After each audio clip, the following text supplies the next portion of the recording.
Assalamualaikum warahmatullahi wabarakatuh. Alhamdulillah. Salatu wassalamu ala rasulillah wa ala alihi wa sahbihi wa man walah. La hawla wa la quwata illa billah. Nah, pada malam hari ini kita akan membahas tentang sebuah hadis yang panjang, ya. Hadis yang panjang ada di dalam Sahih Al-Bukhari. Mungkin ada yang pernah mengenal buku ini.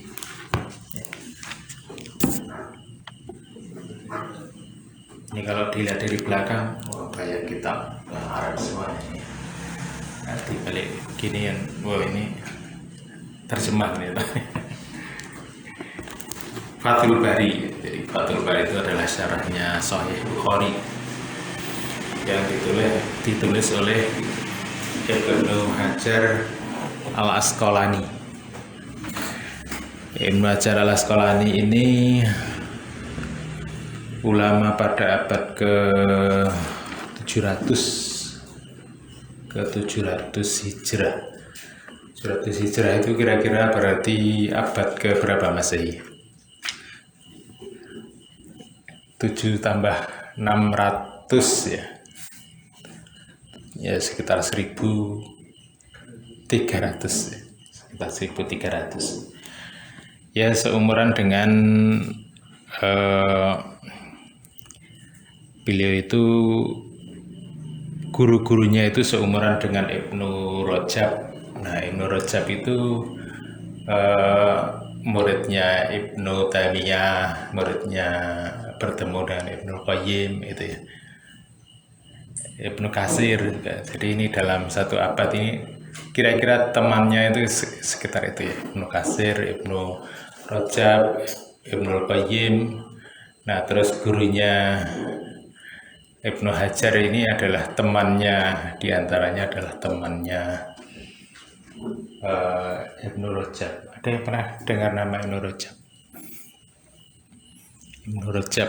Nah, Ibnu Rajab itu yang menulis buku Jami'ul Ulum wal Hikam.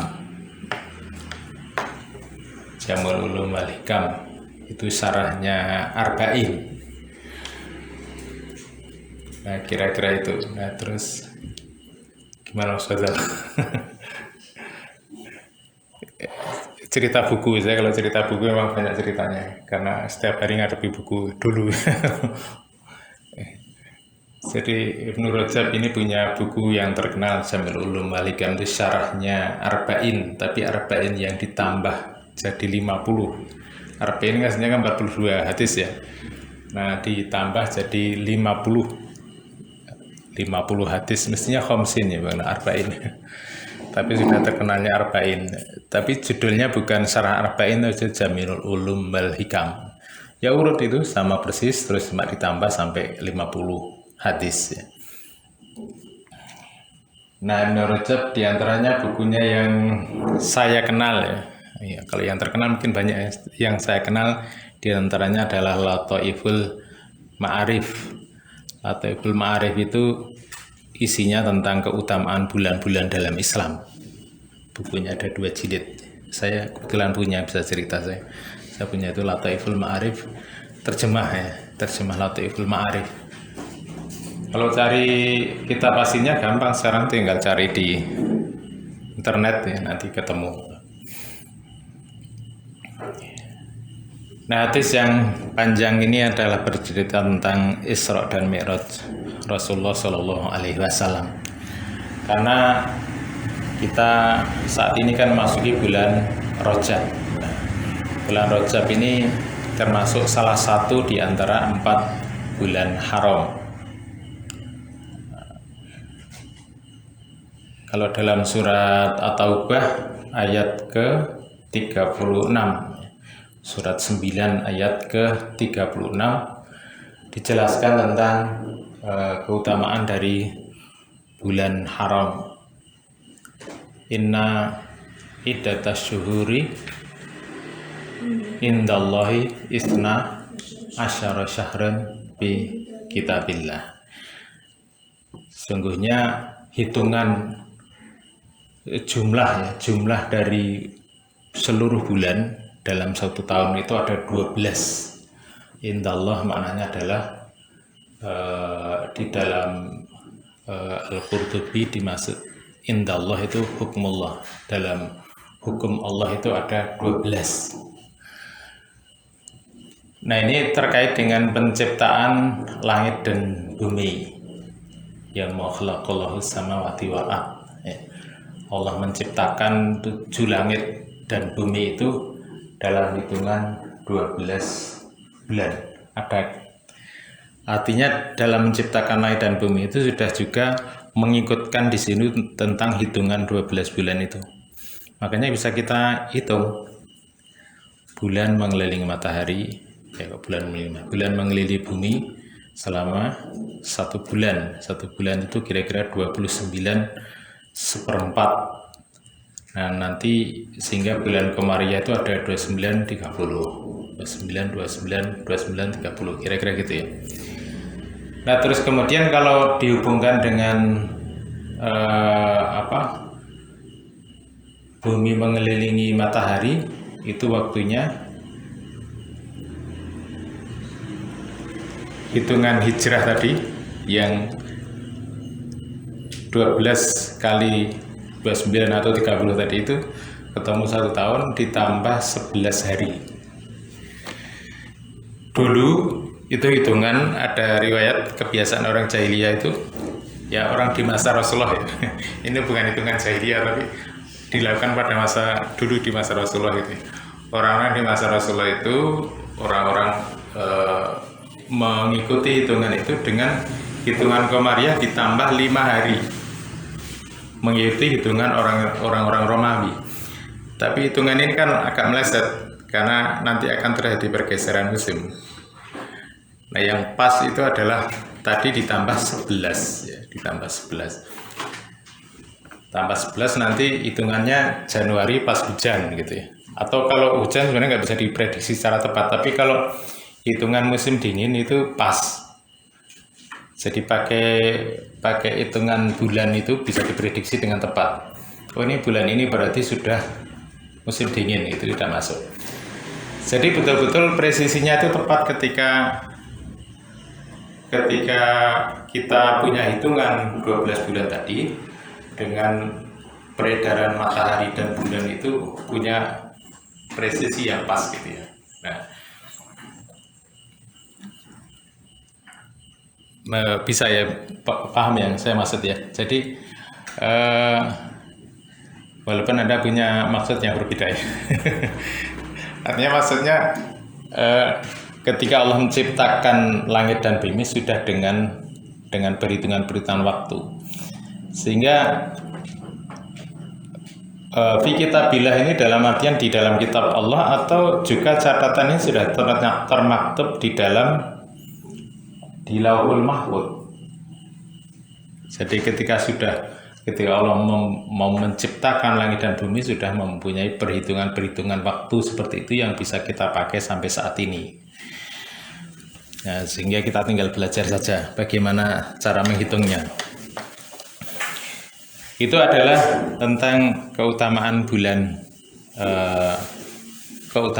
Rajab yang merupakan salah satu di antara 4 bulan haram.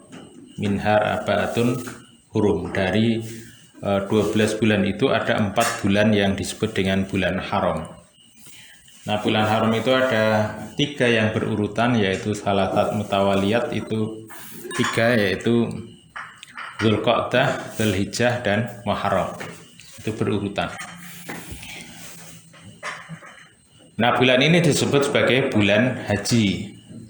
Dzulqa'dah itu saatnya orang berangkat untuk naik haji, kemudian Dzulhijjah saat melakukannya, kemudian di bulan Muharram orang kembali dari melakukan haji. Di salasat mutawaliyat. Dan ada 1 bulan yang terpisah yang berada baina Jumada wa Sya'ban, antara bulan Jumadil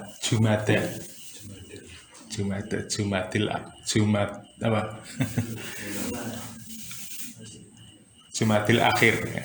Jumadil akhir dan Sya'ban disebutnya dengan Jumada wa Sya'ban, yaitu Rajab. Jumadil akhir, kemudian Rajab, kemudian Sya'ban. Nah, itu yang terpisah. Nah, kalau tiga yang berurutan itu disebut sebagai bulan-bulan haji, maka bulan Rajab ini ada juga yang menyebutnya sebagai bulan umroh. Bulan umroh atau bulan saatnya orang membayar zakat mal. Ya, walaupun kalau hitungan zakat mal ini tidak sebenarnya tergantung haulnya kapan gitu ya, tapi pengingatan perhitungan untuk melakukan zakat sebagaimana dilakukan oleh Utsman bin Affan itu pernah beliau menyampaikan, mengingatkan mereka muslimin untuk melakukan perhitungan dari zakat mal, yaitu di bulan Rajab. Jadi begitu. Jadi Rajab ini yang terpisah. Nah, yang apa saja yang yang menunjukkan keutamaan dari bulan itu. Nah, karena disebut sebagai bulan haram, ini sudah menjadi tradisi sejak dulu di zaman sebelum diutusnya Rasulullah. Itu orang-orang jahiliyah punya kebiasaan untuk tidak melakukan perang. Ya. Salah satu kebiasaan orang jahiliyah itu kan suka berkelahi. Suka berkelahi. Jadi permainan mereka itu adalah perang. Jadi kalau kita kan bermain pura-pura ya, tapi kalau di sana bermainnya perang. Jadi matinya mati beneran. Orang bermain anggar misalnya, bermain anggar kan ya cuma pedangnya mungkin pakai pelindung, terus pedangnya mungkin pedang beneran apa enggak itu. Nah, cuman ini bener kan sampai mati ya. Ya kalau dulu misalnya olahraga itu yang paling mengerikan ya olahraga namanya boxer. Boxer itu di zaman penjajahan Belanda ya, ada namanya boxer. Boxer itu semacam tinju. Tapi betul-betul ya itu diadu sampai kelenger, sampai ada yang meninggal, itu memang dinikmati sebagai sebuah pertandingan. Nah, demikian juga di masa Romawi kan juga ada ya seperti itu ya, ada orang diadu dengan orang diadu dengan macan, dengan singa gitu ya. Itu sebagai sebuah pertandingan yang biasa dilakukan. Nah, di masa jahiliyah juga ada peperangan yang mereka lakukan. Jangan bayangkan peperangan mesti sesuatu yang besar ya, tapi mungkin bisa jadi dalam hitungan berapa puluh orang begitu ya. Itu mereka biasa lakukan. Nah, tapi ada kesepakatan di antara mereka untuk tidak melakukan perang pada bulan-bulan haram yang 4 itu. Pertama adalah karena pertimbangannya untuk menjaga orang bisa melakukan ibadah haji dengan kondusif. Ya kan haji itu kan sudah sejak dulu, jadi sejak Nabi Ibrahim. Nah, ketika masuk bulan haji itu yang datang ke Mekah ya dari banyak negara datang ke sana. Itu sejak sebelum diutusnya Rasulullah sebagai seorang Rasul, ini sudah menjadi kebiasaan. Nah, supaya orang melakukan haji itu dalam keadaan nyaman, aman, tentram, nyaman, damai gitu, maka mereka ada kesepakatan nggak boleh ada pertengkaran, pertempuran, perkelahian, tawuran dan sebagainya pada musim haji. Nah, ini adalah satu perjanjian yang bagus sehingga kemudian ditanyakan kepada Rasulullah. Ketika Rasulullah sudah diangkat sebagai seorang Rasul, sahabat bertanya, yas'alunaka anisyahril harami qitalin fi. Yas'alunaka, mereka bertanya kepada engkau Muhammad tentang bulan-bulan haram. Bagaimana ketika di bulan haram itu orang berperang, itu bagaimana hukumnya? Nah, kemudian dijawab oleh Rasulullah tentang larangan berperang pada bulan haram.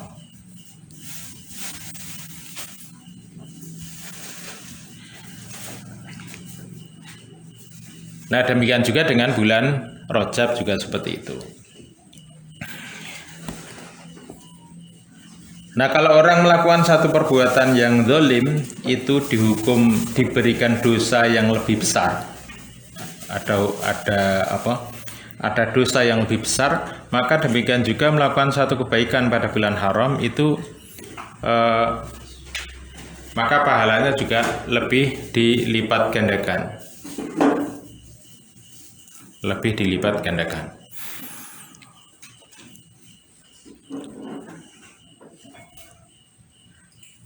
Nah, kemudian berkaitan dengan peristiwa di bulan Rajab, ini sebenarnya tidak terkait langsung dengan keutamaan bulan Rajab ya. Tidak menjelaskan secara langsung tentang fadilahnya bulan Rajab. Tapi di bulan Rajab inilah yang menjadi di kalangan para sejarawan yang kita ketahui adalah ada satu peristiwa Isra dan Mi'raj. Nah, bagaimana peristiwa tentang Isra dan Mi'raj ini? Ada diriwayatkan sebuah hadis yang cukup panjang.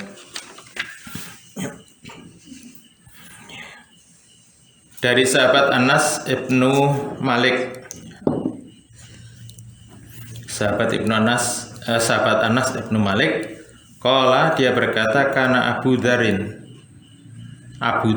sahabat Abu Dar, yuhaditsu, menceritakan anna Rasulullah sallallahu alaihi wasallam, menyampaikan tentang Rasulullah sallallahu alaihi wasallam.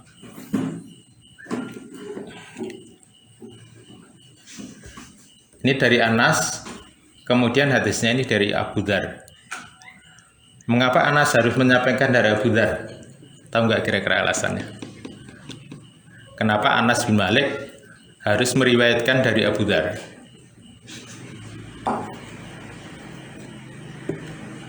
Karena karena Anas bin Malik ini tidak mengalami peristiwa Isra Mi'raj. Jadi Anas bin Malik ini sahabat kecil, sahabat ya umurnya baru ya 10 tahun, 15 tahun lah ketika Rasulullah sekitar 15 tahun ketika Rasulullah wafat. Jadi kira-kira kan ketika peristiwa hijrah terjadi, beliau baru berumur sekitar 5 tahun. Sedangkan peristiwa Isra Mi'raj terjadi di Mekah pada tahun yang disebut sebagai Amul Husni. Apa itu Amul Husni? Tahun kesedihan ya. Tahun kesedihan ketika Rasulullah ditinggalkan oleh Khadijah. Ya. Nah, sehingga Anas bin Malik itu menyampaikan hadisnya dari Abu Dzar. Nah, ini dia tidak mungkin menceritakan secara langsung. Seandainya dia menceritakan secara langsung, ya sebenarnya bisa saja. Misalnya dia menutup cerita dari Abu Dzar langsung mengatakan dulu Rasulullah mengatakan begini-begini, bisa. Namanya hadis mursal ya. Tapi mursal sahabi seperti itu tetap dipakai ya. Peristiwa yang diceritakan dia tidak mengalami secara langsung. Dengan kaidah umum bahwa seluruh sahabat itu adalah adil. Jadi cerita yang disampaikan oleh sahabat itu kalau bersambung sampai ke sahabat, walaupun sahabat tidak mengalami secara langsung, maka dipercaya cerita itu.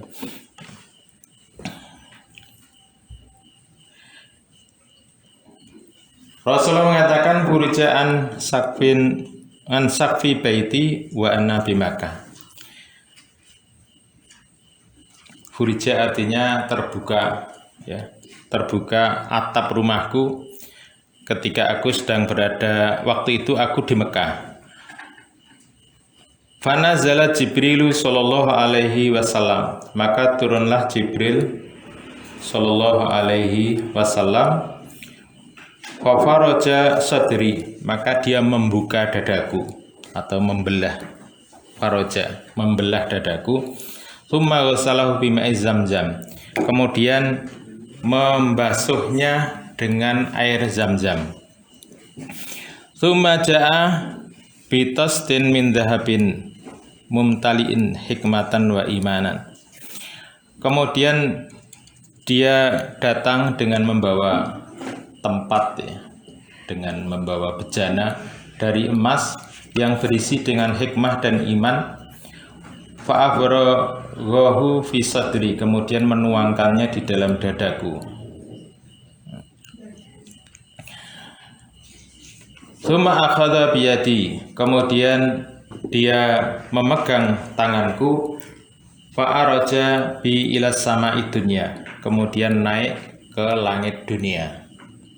Naik ke langit dunia, langit yang pertama. Iftah, kemudian malaikat Jibril mengatakan, bukalah. Qala man hadha, siapa ini? Qala hadha Jibril.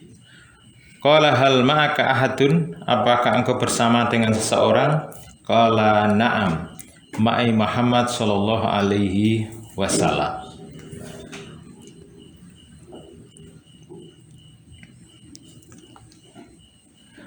Wa qala ursila ilaih. Nah, ini memberikan satu pertanyaan yang mungkin agak muskil, ya. Agak muskil. Apakah dia diutus gitu, ya? Seakan-akan malaikat seperti tidak kenal dengan Rasulullah.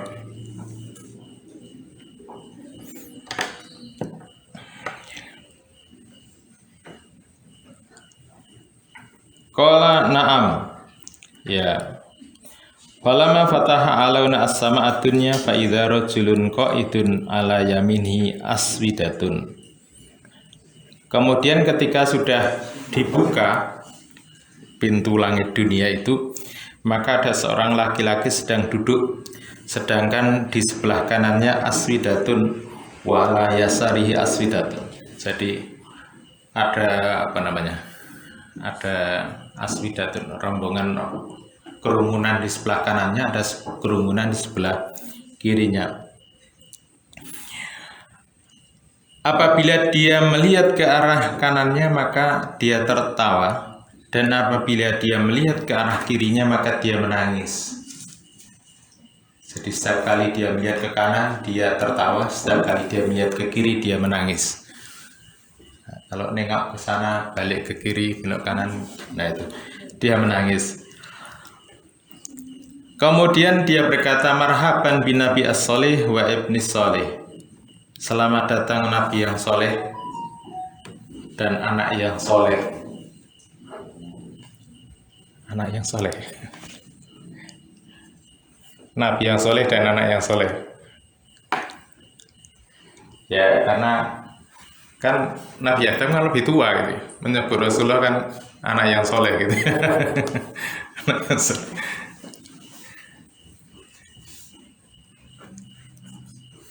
Jadi Nabi Adam itu setiap kali dia melihat ke arah kanan, itu melihat anak keturunannya yang ada di surga. Kemudian dia tertawa. Dan setiap kali dia melihat ke kiri, dia melihat keadaan anak keturunannya yang sedang di neraka. Sehingga kemudian beliau menangis. Ini adalah peristiwa yang terjadi di langit pertama atau sama'id dunia.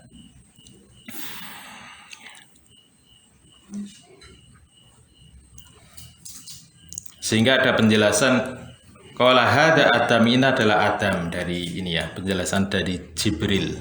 Jadi ketika Rasulullah bertanya qultu li Jibril man hada, siapa ini?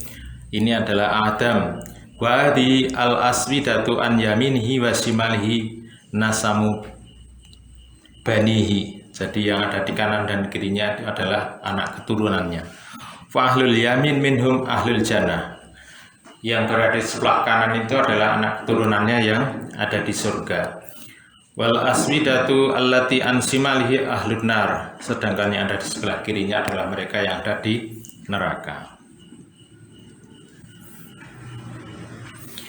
Nah kemudian Rasulullah bersama Jibril naik ke langit yang kedua, maka beliau bertemu dengan Nabi Idris.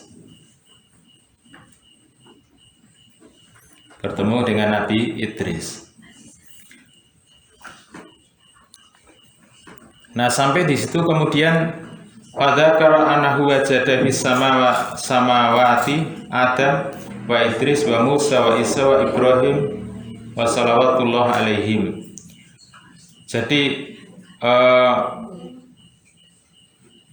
Abu Dzar itu menceritakan bahwasanya Rasulullah itu bertemu di 7 langit itu, di langit-langit itu Nabi Adam, Nabi Idris, Nabi Musa, Nabi Isa, Nabi Ibrahim. Walam yusbit kaifa manaziluhum ghaira annahu dzakara annahu wajada Adam bisama itunya. Tapi tidak menyebutkan tentang bagaimana kedudukan mereka masing-masing. Jadi yang menjelaskan bahwa di langit pertama ketemu dengan Nabi Adam, kemudian di langit yang ke-6 ketemu dengan Nabi Ibrahim. Sedangkan yang ditemui oleh Rasulullah itu ada Nabi Adam, Nabi Idris, Nabi Musa, Nabi Isa. Berapa tadi? Nabi Ibrahim ada 5. Jadi kalau kalian mau ceritanya lebih runtut mungkin dikarang sendiri. Tapi di dalam riwayat tidak disebutkan tentang ini yang Nabi Ibrahim itu Nabi Isa langit keberapa, Nabi Musa langit keberapa, nggak disebutkan. Hanya disebutkan adalah Nabi Adam di langit pertama dan Nabi Ibrahim di langit yang ke-6. Itu cuma itu aja. Nah, ini kan perawinya jujur ya, nggak ngarang cerita atau ditambahin sendiri. Langit kedua siapa, langit ketiga siapa, langit keempat siapa, nggak begitu ya.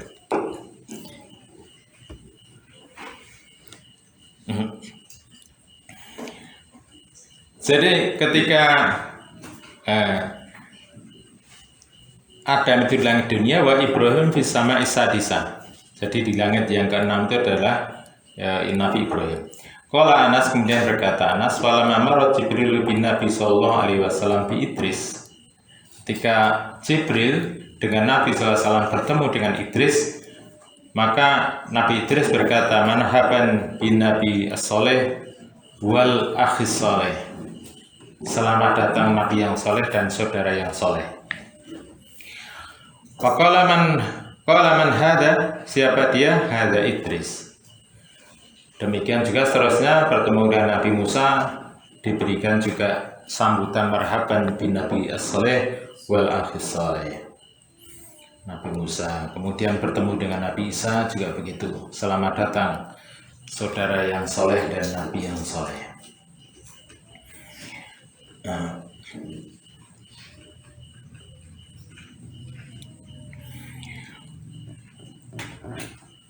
Nah setelah itu kemudian Rasulullah Shallallahu Alaihi Wasallam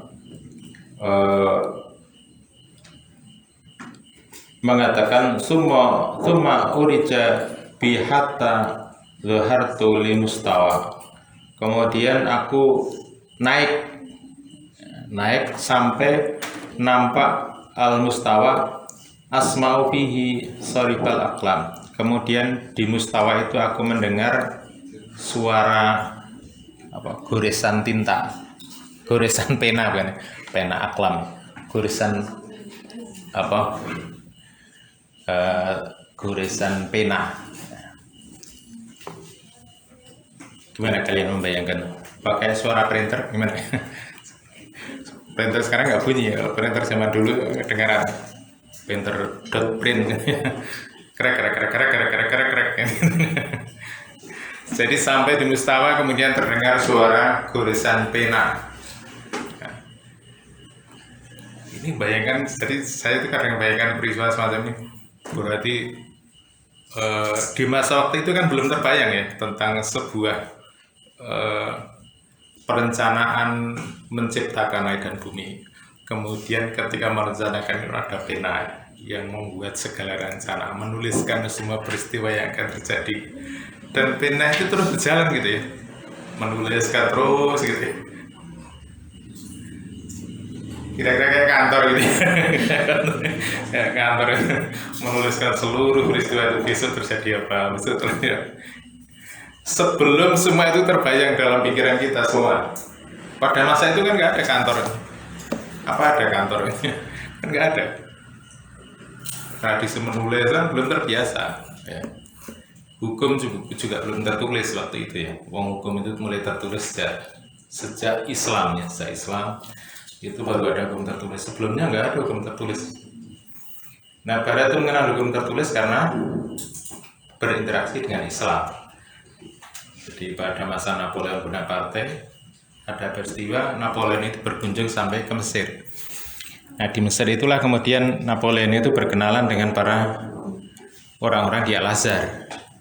Nah, terus akhirnya ada diskusi Napoleon ini dengan orang-orang Al-Azhar ini, dan akhirnya muncullah Kode Napoleon sebagai undang-undang tertulis yang pertama kali di Eropa. Ini sebagai panduan pertama atau rujukan utama bagi Eropa untuk membuat kodifikasi hukum. Saya ada ini, saya bisa mempertanggungjawabkan cerita saya ini, nggak ngarang ini. Jadi saya punya buku itu, judulnya itu ya ada Tarikh, ada Daulat Umayyah, Daulah Abbasiyah, yang ditulis oleh Muhammad Yusuf Shoaib, seorang dosen di USU Universitas Sumatera Utara. Beliau ini lulusan dari Tawalib ya. Mudah-mudahan nggak salah ya yang kutipan-kutipan ini. Bukunya saya masih punya itu, Umayyah Abbasiyah. Itu buku tahun 50-an ya.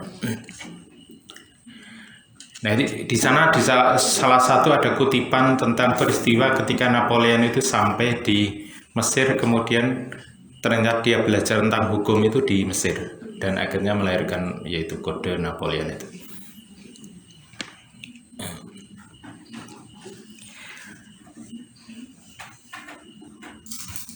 Nah, sampai di mana tadi ya? Sampai di mustawa asma'u fi sori fal aqlam ya.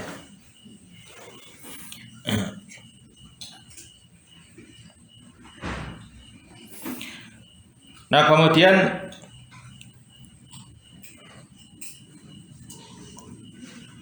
Rasulullah Shallallahu Alaihi Wasallam mendapatkan perintah melakukan sholat. Faradallahu azza wa jalla ala ummati khamsina salatan.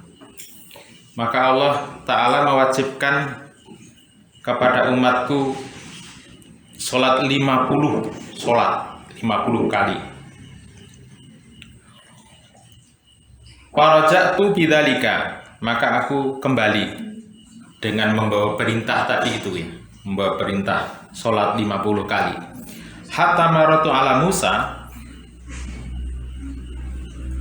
sampai aku bertemu dengan Musa, maka dia berkata, ma faradallahu laka ala ummatika, apa yang diwajibkan Allah kepada umatmu? Qultu faradha khamsina salatan,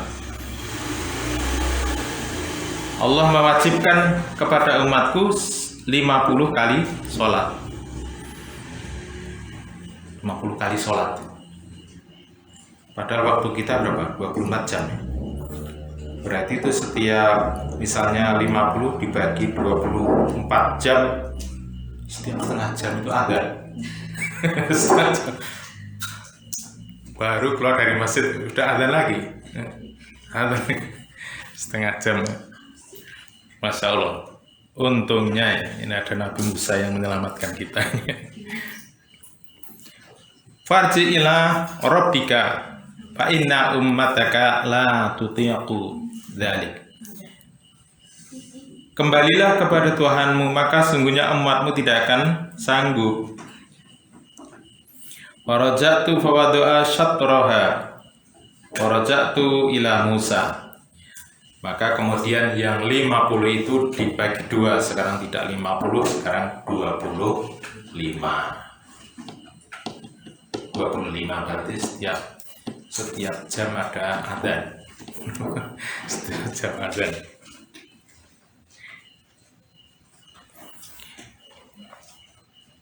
Qultu wa doa syatraha. Nah, Rasulullah mengatakan, aku mengatakan diwajibkan pada kami separohnya. Faqala roji rabbaka fa inna ummataka la tutik. Kembalilah kepada Tuhanmu, maka sungguhnya umatmu tidak akan sanggup. Faraja'tu fawadu'a syatraha faraja'tu ilaihi. Faqala irji ila rabbika fa inna ummataka la tutiqu dzalik. Jadi dikurangi lagi separuhnya. 25 separuhnya berapa ya? 12,5. Ya kira-kira 12 atau 13 gitu ya. Masih suruh kembali lagi 12 itu udah nggak mungkin lah gitu ya. Nabi Musa mengatakan seperti itu kepada Nabi kita, kembali lagi saja. Waqala hiya khamsun wa hiya khamsuna la yubaddalul qawlu ladayya. Waraja'tu ila Musa faqala raji rabbaka faqultu ya istahyaitu mirabbi. Nah, kemudian khams 5 saja, 5 kali melakukan sholat. Jadi seperti yang sekarang kemudian ada subuh, zuhur, asar, maghrib dan isya sekarang ini. Itu pun ketika itu ketemu dengan Nabi Musa masih disuruh kembali lagi aja, kurangi lagi 5. Yang 5 itu pun masih, tapi Rasulullah mengatakan saya sudah malu untuk meminta pengurangan lagi kepada Tuhan.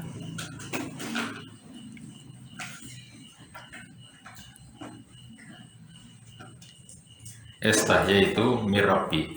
Tsumma yang talaqa bi hatta intaha bi ila sidratil muntaha. Nah, kemudian sampai namanya satu tempat dinamakan Sidratul Muntaha yang diliputi oleh warna-warni yang aku tidak tahu apakah itu alwanun la adri. Jadi sudah diliputi ghasyah alwanun la adri. Sidratul Muntaha itu diliputi oleh warna-warna yang aku tidak pernah tahu gitu, tidak tahu.